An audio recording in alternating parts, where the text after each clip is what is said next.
Hi hello viewers, welcome back to our channel. இன்னைக்கு சேனலில் என்ன பார்க்க போகிறேன்னா, இன்னைக்கு டுடே லஞ்சோட வீடியோ தாங்க. வாங்க வீடியோக்குள்ளே போகலாம். மார்னிங் பிரேக்ஃபாஸ்ட் என்ன பார்த்தீங்கன்னா, பாஸ்தா கொஞ்சம் இருந்தது. ஏற்கனவே செஞ்சதில் கொஞ்சம் மிச்சமாக இருந்தது. சரி, அது வேஸ்ட் ஆக போகுதுன்னு அதை நாங்கள் பாஸ்தா வேக வச்சுட்டு கடகடன் வெங்காயம், தக்காளி, இஞ்சி, பூண்டு கொஞ்சமாக நறுக்கி போட்டுட்டு கூடவே நம்ம கரம் மசாலா, பச்சை மிளகாய் எல்லாம் போட்டு வேக வச்ச பாஸ்தாவை இறக்கி குலுக்கி கொத்தமல்லி தலை இறக்கி போட்டு பாஸ்தாவை சூடாக சாப்பிட்டாங்க. லஞ்சுக்கு என்ன செய்யலாம் அப்படின்னு யோசிச்சுட்டு இருந்தோம். என் பையன் ரொம்ப நாளாக எண்ணெய் கத்திரிக்காய் குழம்பு வச்சே தரல. நீங்கள் சொல்லும் போதெல்லாம் மிஸ் ஆகிட்டே இருந்தது. இந்த வாட்டி கண்டிப்பாக செஞ்சணும்னு சொல்லிட்டு இன்றைக்கி நான் செய்ய ஆரம்பிச்சேங்க. இதுக்கு தேவையான பொருட்கள் பார்த்தீங்கன்னா, சின்ன வெங்காயம் ஒரு 10 எடுத்துக்கோங்க, பூண்டு ஒரு 4 பல்லு போட்டுக்கோங்க, பெரிய பல்லாக இருந்தாலும் 4 போட்டுக்கிட்டேன். அதுக்கப்புறம் தக்காளி ஒரு 2.5 தக்காளி, பெருசாக இருந்தால் 2, சின்னதாக இருந்தால் 3. அதுக்கப்புறம் பார்த்தீங்கன்னா புளி ஊற வச்சுருக்கேன், ஒரு எலுமிச்சை சைஸ் புளி, அதையும் இதில் மிக்சி ஜாரில் போட்டுக்கோங்க. தேங்காய், புளி, வெங்காயம், தக்காளி, பூண்டு, கூடவே நம்ம வீட்டு மிளகாத்தூள் ஒரு 1.5 ஸ்பூன், உப்பு, இது எல்லாமே சேர்த்து இது மாதிரி ஃபைன் பேஸ்ட்டாக அரைச்சிக்கோங்க.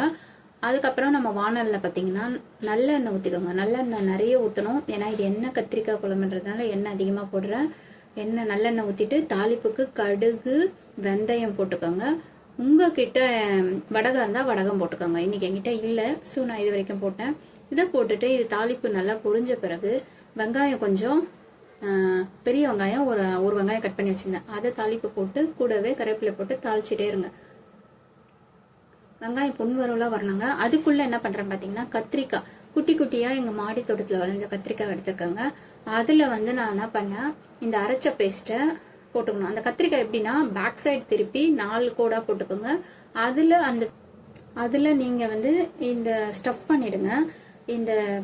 இந்த பேஸ்ட் எடுத்து அதில் ஸ்டஃப் பண்ணி நல்லா இதுமாரி நான் வைக்கிற மாதிரி வச்சு ஒரு 5 மினிட்ஸ் நல்லா இருக்கட்டும். அதுக்குள்ளே வதங்கும் போது இந்த வெங்காயம் வதங்கின உடனே இதை போட்டுருங்க. இதுமாரி போட்டு ஒரு 2 மினிட்ஸ் எண்ணெயிலே கத்திரிக்காய் வதங்கட்டுங்க.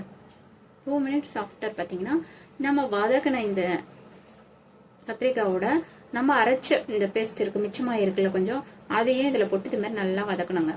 ஒரு 5 மினிட்ஸ் எண்ணெயிலே வதக்கட்டோன்னு கலக்கி விட்டுருங்க. ஏற்கனவே தேவைக்கேற்ப நான் அதிலே உப்பு போட்டேன், அதனால் உப்பு சேர்க்கல. பாருங்க, இந்த மாதிரி நல்லா வதங்கணும். ஒரு 5 மினிட்ஸ் வதக்கிடுங்க. ஸோ அந்த வாசனை எல்லாம் போய், மிளகாத்தூள் வாசனை, புளி வாசனை எல்லாம் போய் உங்களுக்கு நல்லா வரும். அந்த நேரத்தில் நம்ம புளியில் ஊற வச்ச தண்ணி மட்டும் இருக்கும்லங்க, ஆல்ரெடி புளி அதில் போட்டோம், இப்போ தண்ணி மட்டும் இருக்கும். அந்த தண்ணியை இதில் ஊற்றிக்கோங்க. ஊற்றிட்டு தேவைக்கேற்ப தண்ணி சேர்த்து கொதிக்க விடுங்க. ஒரு 3 மினிட்ஸ் நல்லா கொதிக்கிட்டோங்க. வாசனை போய் நல்லா கொதிச்ச உடனே நம்மளுக்கு இந்த மாதிரி வந்துடும். அப்போ இறக்கி வச்சுக்கோங்க. இப்போ பாருங்கள், நம்ம சாப்பாடில் போட்டு இந்த எண்ணெய் கத்திரிக்காய் மேலே இருக்கும்போது பார்க்கும் போதே நாக்கு வருதுங்க. உங்களுக்கு எப்படி இருக்குன்னு கமெண்ட்ஸில் சொல்லுங்கள்.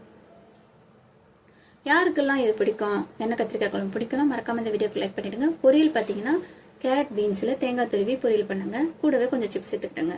இந்த வீடியோ உங்களுக்கு பிடிச்சிருந்தா லைக் அண்ட் ஷேர் பண்ணுங்கள், சப்ஸ்கிரைப் பண்ணுங்கள். தேங்க்ஸ் ஃபார் வாட்சிங்.